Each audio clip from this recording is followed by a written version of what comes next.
So I fitted a Android head unit into Focus the other day. It's been something I wanted to do for a while, so I just thought I'd make a quick video just detailing its functionality, because a lot of people seem to be interested in these, but there's a very divided opinion about whether they're actually any good.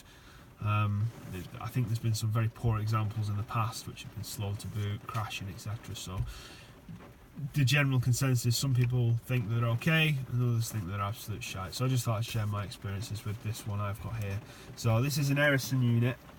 It's an Android Auto 8.1 it's got on it.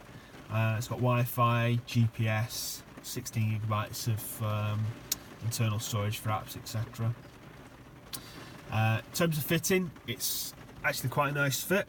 It doesn't rattle or anything. It's an interference fit, doesn't screw in anywhere. Very simple to fit as a result. All plug and play, comes with harnesses and adapters, etc. for this specific car.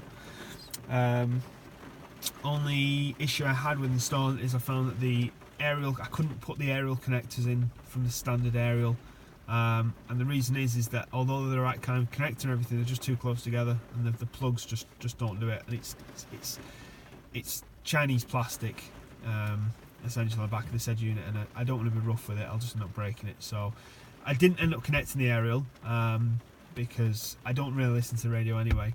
However, I did feel that as much as I don't listen to the radio, I didn't want a car without a radio, with a radio that didn't do radio. So I put a separate DAB adapter into it, which I'll go into in a minute.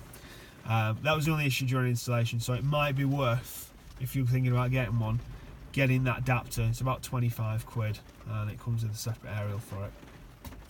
Only other thing worth mentioning is the vents. You'll have to take these out your standard fascia. They just slot onto the back, a little bit dismantling. I wasn't expecting to have to do that, but it's simple enough. You just need a screwdriver and just be gentle with it. So moving on to the functionality, I'll just turn the ignition on now and you can see how quickly it boots. I'm pretty sure it's just asleep when the car's not on, so it comes on pretty quickly. You've got the main screen there, obviously time. You've got the rocket button, I think that just clears the RAM. You've got obviously volume, and you've got brightness and amplifier, etc. But standard sort of Android, sort of things you'd expect an Android tablet with Android Auto. So you've got DAB Plus there. It's just on there because it just seems like a logical thing to just have on there, although I don't use it. It's a separate module, like I say, a separate aerial. I've stuck that on the windscreen, standard aftermarket window DAB aerial thingy.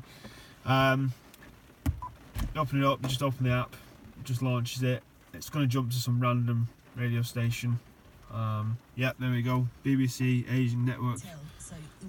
It works, it's great. I don't know how to actually stop the radio in the app, so I end up having to close it.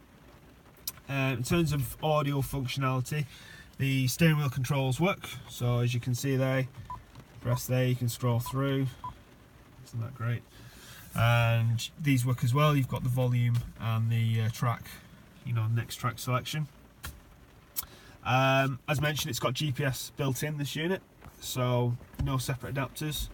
It's just got an aerial that it comes with. It came with an app called Psygic, which didn't load, so I deleted that.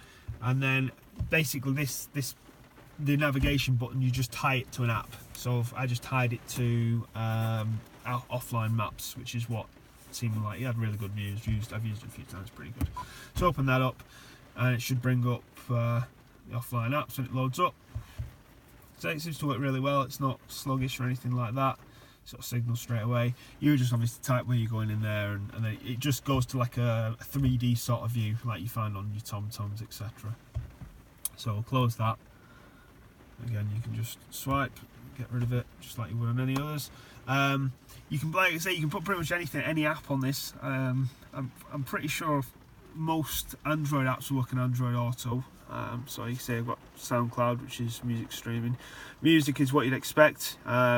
It came with a 16 gigabyte SD card and this little adapter. I haven't put it in yet, but it also came with an extension lead, which I've run over to here. So if I ever want to put music on that way, I can just put that little adapter in there, or any other USB stick I want. I'm pretty sure that A2DP thing is just Bluetooth streaming and obviously setting these settings. Find all the rest of the apps in here. You've got Google Play Store. You can just scroll through.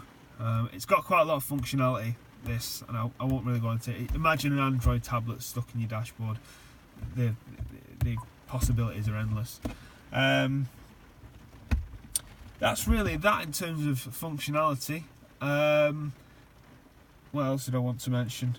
Sound quality is alright. It's a bit better than the standard one. I mean, it's not like an expensive stereo. It's not like an expensive, you know, aftermarket stereo. It's alright. I'm happy with it. It does what I want to. It's a little bit. The bass is a little bit strong, which seems to vibrate the car, but I'll probably just adjust that via the amplifier at some point. What else was the only other thing that's worth mentioning? You've probably noticed it all the way through this video. There's only one drawback to this style of Android unit, and that is you get glare on the screen because it's not recessed. You can see it there. You get a bit of glare. It's not actually that bad. I don't think the video makes it look any worse, to be honest with you. You can see it perfectly fine, and obviously when you've got navigation on, etc., you can see that perfectly fine. It's a slight annoyance, but it's the style of what it is. Unfortunately, because it's not recessed, you will get a bit of that. I should mention that these work absolutely fine. This is just a plug cover. It would have been good if that was a volume knob, but it is what it is. Other than that, that's really it. I've mentioned everything I want to. So yeah, if you've got any questions, just leave them in the comments below. But other than that, thank you for watching.